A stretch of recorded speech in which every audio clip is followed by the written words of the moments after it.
Bismillahirrahmanirrahim. Assalamualaikum warahmatullahi wabarakatuh. Alhamdulillahi rabbil alamin.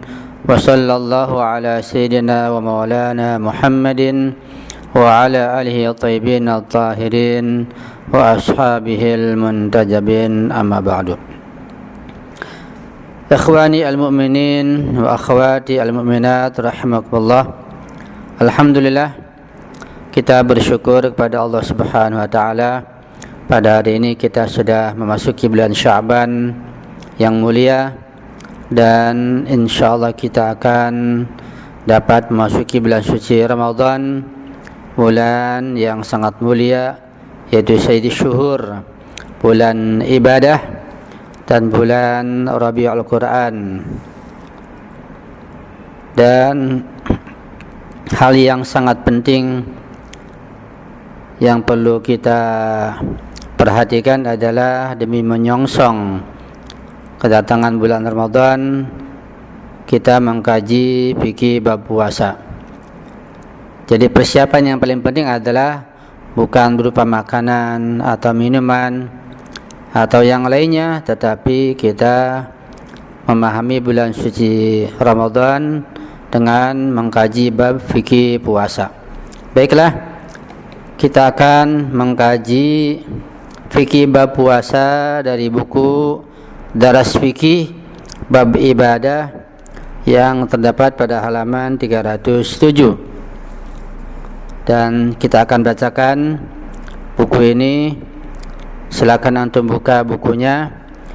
Bagi yang tidak punya buku, bisa minta kepada saya akan kirim filenya insyaallah.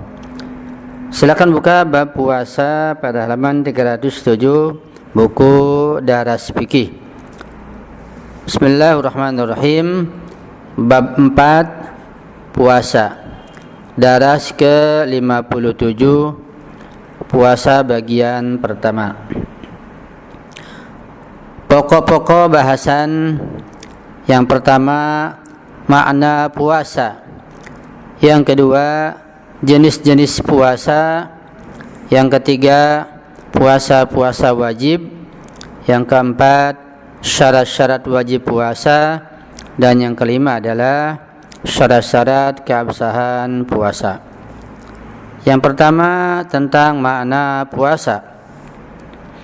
Yang dimaksud dengan puasa dalam syariat suci Islam adalah manusia menghindarkan diri dari makan, minum, dan melakukan hal-hal lainnya yang akan dibahas secara mendetail nantinya dalam keseluruhan hari, yaitu dimulai dari terbitnya fajar shadiq hingga tiba waktu maghrib, dengan niat untuk melaksanakan perintah Allah Subhanahu wa ta'ala.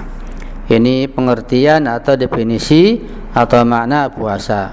Itu seseorang tidak makan, tidak minum, dan tidak melakukan hal-hal yang membatalkan puasa. Mulai kapan? Mulai waktu subuh, mulai terbitnya fajar shadiq. Sampai kapan? Sampai tiba waktu maghrib, yaitu hingga tenggelamnya matahari dan ditambah dengan hilangnya mega merah di sebelah timur. Itu pengertian puasa. Catatan, tolok ukur syar'i berkaitan dengan waktu puasa adalah fajar shadiq, yaitu fajar sejati, bukan fajar kadzib, yaitu bukan fajar yang palsu. Penentuan hal ini diserahkan kepada mukallaf.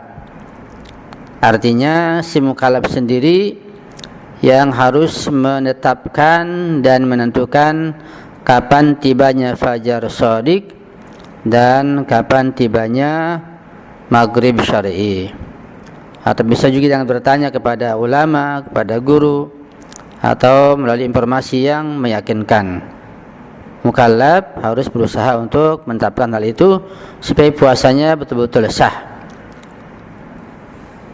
Berkenaan dengan penentuan terbitnya fajar, yaitu waktu wajibnya imsak untuk melakukan puasa, tidak ada perbedaan antara malam sebelumnya yang merupakan malam terang bulan ataupun malam-malam yang lainnya. Karena ada sebagian ulama mengatakan ada perbedaan antara malam ketika terang bulan dengan malam yang tidak terang bulan. Tapi pendapat rahbar Imam Al-Khamenei, tidak ada perbedaan dalam menentukan terbitnya fajar. Itu untuk menahan diri dari makan minum dan yang lainnya ketika mulai berpuasa. Tidak ada perbedaan antara malam terang bulan atau malam gelap bulan, sama saja. Sepatutnya para mukmin yang terhormat, semoga mereka mendapat perlindungan dari Allah Subhanahu wa taala untuk memperhatikan ihtiyat, yaitu kehati-hatian dalam masalah waktu imsak puasa, dengan melakukan imsak puasa bersamaan dengan dimulainya azan yang disiarkan oleh media massa. Ini tentu kondisi di Iran ya. Dan bahkan lebih baik lagi kalau beberapa menit sebelum dikumandangkannya azan sudah berhenti makan dan minum dan hal-hal lain yang membatalkan puasa. Jadi jangan pas azan baru berhenti, tapi beberapa menit sebelumnya sudah siap-siap menghentikan kegiatan makan minum, sahur dan lain sebagainya. Itu yang lebih afdal dan lebih utama.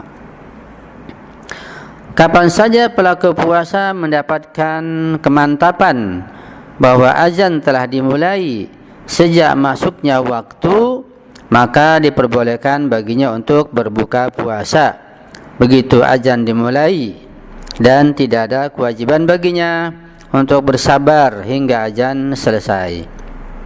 Ini pun ketika kondisi di Iran di mana waktu maghrib itu sesuai dengan pandangan mazhab Ahlul Bait alaihissalam. Adapun yaitu ketika hilangnya mega merah di sebelah timur. Adapun di Indonesia, karena berbeda antara pandangan dalam Ahlus Sunnah dengan mazhab Imamiyah, maka hendaklah ketika tiba waktu maghrib saudara kita Ahlus Sunnah ditambah dengan ukuran seperempat jam. Karena maghrib mereka itu ketika bulatan matahari tenggelam, bukan ketika hilangnya mega merah di sebelah timur. Karena itu wajib menambah minimal seperempat jam atau 15 menit setelah terbenamnya bulatan matahari. Ya, dan tolak ukurnya adalah bulatan matahari. Azan bisa salah, bisa keliru, tapi kalau melihat bulat matahari, ya, ketika tenggelam ditambah dengan seperempat jam, itulah masuk maghrib syar'i yang sudah mulai dibolehkan berbuka puasa dan juga melakukan ibadah sholat. Yang kedua, jenis-jenis puasa. Dari satu pendapat, puasa terbagi menjadi 4 jenis, yaitu 1. Puasa wajib, seperti puasa pada bulan suci Ramadan. Kedua, puasa mustahab, yaitu puasa sunat, seperti puasa di bulan Rajab dan di bulan Sya'ban. Yang ketiga, puasa makruh. Ini makruh hukumnya berpuasa, seperti puasa pada hari Ashura, yaitu tanggal 10 bulan Muharram. Ini dimakruhkan, sekalipun dengan niat yang baik, dengan niat ibadah. Keempat, puasa haram, itu puasa yang diharamkan hukumnya, seperti puasa pada hari raya Idul Fitri, yaitu awal bulan Syawal, dan pada hari raya Idul Adha, yaitu tanggal 10 bulan Zulhijjah. Nah, kedua hari ini hukumnya haram berpuasa pada kedua hari Id yang mulia. Yang kelima, ya jelas ya, yang kelima ini tidak ada penjelasan mengenai jenis-jenis berpuasa. Kita langsung masuk kepada catatan. Seseorang yang mengetahui bahwa puasa akan menimbulkan bahaya baginya atau khawatir akan menimbulkan bahaya baginya, maka dia harus meninggalkan puasanya. Bila dia tetap berpuasa, maka puasanya tidak sah, bahkan menjadi haram. Baik keyakinan dan kekhawatirannya tersebut muncul dari pengalamannya sendiri, dari perkataan dokter yang bisa dipercaya, ataupun karena alasan yang logis, yaitu bisa diterima oleh orang-orang yang berakal. Ini catatan penting mengenai orang yang tidak boleh berpuasa. Jadi ketika kita yakin ketika kita berpuasa akan bahaya buat penyakit kita, buat fisik kita, karena kita punya penyakit tertentu, maka tidak boleh berpuasa. Jika puasa, maka puasanya batal, tidak sah, bahkan berdosa. Ya, baik dengan dasar pengalaman kita seperti itu atau informasi dari orang yang kita percaya, seperti dokter yang mahir, ya, atau misalnya orang tua kita yang tahu kondisi kita dan lain sebagainya. Itu kita tidak boleh berpuasa pada kondisi ketika puasa malah membahayakan kesehatan dan diri kita. Tolak ukur dalam menentukan bahwa berpuasa akan menimbulkan sakit, memperparah sakit, atau seseorang tidak mampu melakukannya, itu bergantung pada penilaian pelaku puasa itu sendiri. Karena itu, bila dokter mengatakan bahwa berpuasa membahayakannya, sementara pengalamannya mengatakan tidak berbahaya baginya, maka dia wajib untuk berpuasa. Demikian juga bila dokter mengatakan bahwa berpuasa tidak akan membahayakannya, tetapi dia mengetahui bahwa berpuasa akan membahayakannya atau khawatir akan membahayakannya, maka dia tidak boleh berpuasa. Di sini ketika ada kontradiksi antara anjuran atau larangan dokter dengan kita si pasien misalnya, dan yang diunggulkan atau yang dimenangkan adalah pendapat si pasien yang punya pengalaman sendiri, begitu. Jadi ketika pasien punya pengalaman bahwa dia itu tetap sehat berpuasa walaupun ada kondisi sakit mah, ketika dokter melarangnya, maka dia harus tetap berpuasa sesuai pengalamannya. Dan sebaliknya ketika dokter mengatakan kamu misalnya kuat untuk berpuasa, tidak apa-apa, tapi pengalaman dia bahwa pada kondisi sakit seperti itu malah berbahaya, malah akan parah, maka jangan turuti pendapat dokter, tapi turuti pengalamannya itu. Ini pada kondisi adanya kontradiksi antara pandangan dokter dan pandangan dirinya berdasarkan pengalamannya.